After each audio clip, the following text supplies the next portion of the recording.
Nduga kembali memanas. Pasukan TPNPB OPM kembali menyerang dan menembaki prajurit TNI dari Satgas Yonif R321GT yang bertugas di distrik Mugi, Kabupaten Nduga pada Sabtu sore. Serangan ini diduga kuat terjadi di pos militer gabungan Mugi. Saat serangan berlangsung, cuaca dikabarkan tidak bersahabat. Terpantau, sejak siang hingga sore memang terjadi badai hujan dan kabut pada area ini. Penting bagi kita untuk mengetahui apa yang sebetulnya terjadi di sana.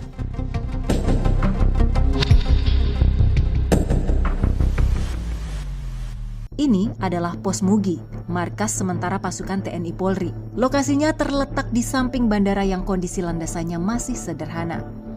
Hanya helikopter dan pesawat jenis Cessna Caravan saja yang bisa mendarat. Distrik Mugi kini sudah terkoneksi dengan jalan Trans Papua dari Wamena.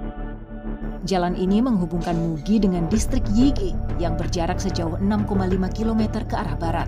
Wilayah pos militer ini ada di atas bukit. Secara posisi untuk bertahan sebetulnya relatif menguntungkan. Permukiman penduduk ada di bawah dekat Sungai Mugi dan di atas bukit. Masalah jadi rumit jika penyergapan OPM dilakukan dari atas bukit, dan ini sering dilakukan.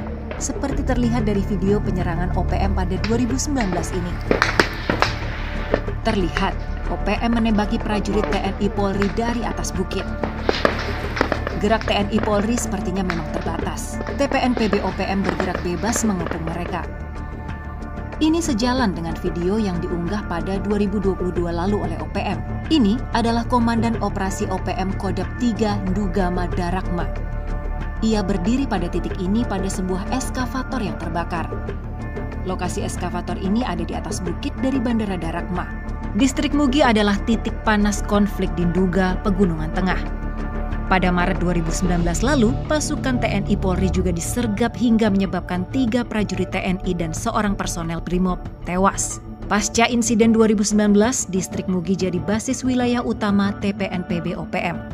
Apalagi di distrik inilah pemimpin Kodap 3, Egyanus Kogoya berasal.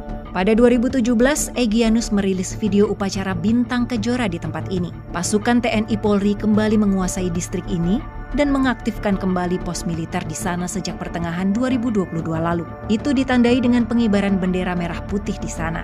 Penempatan pasukan non-organik dari luar Papua membuat konflik di Nduga kian runyam.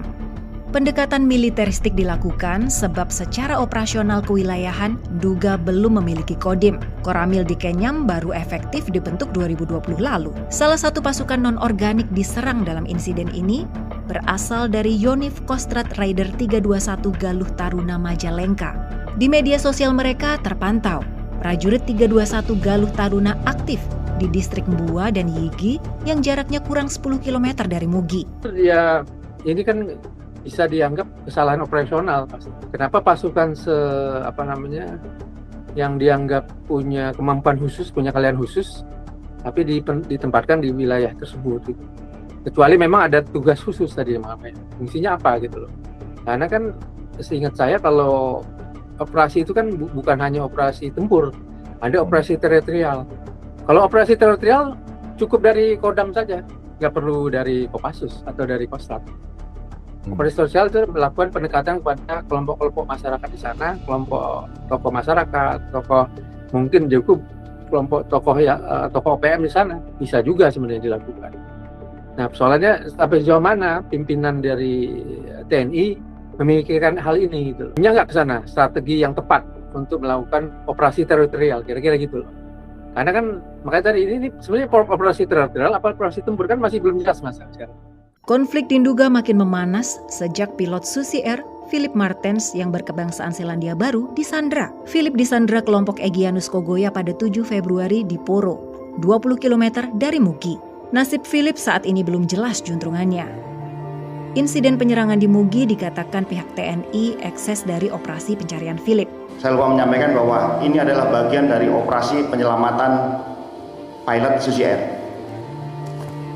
Operasi selanjutnya akan ditingkatkan dengan Kodam tetap berada Panglima TNI. Yang paling menyulitkan di operasi ini adalah cuaca. Kondisi pilot sudah diketahui areanya, operasinya sudah makin mengerucut dan terfokus. Jadi cuaca dan ini sangat tidak menentu di Papua. kemarin kami coba untuk komunikasi melalui saluran radio juga masih terhambat.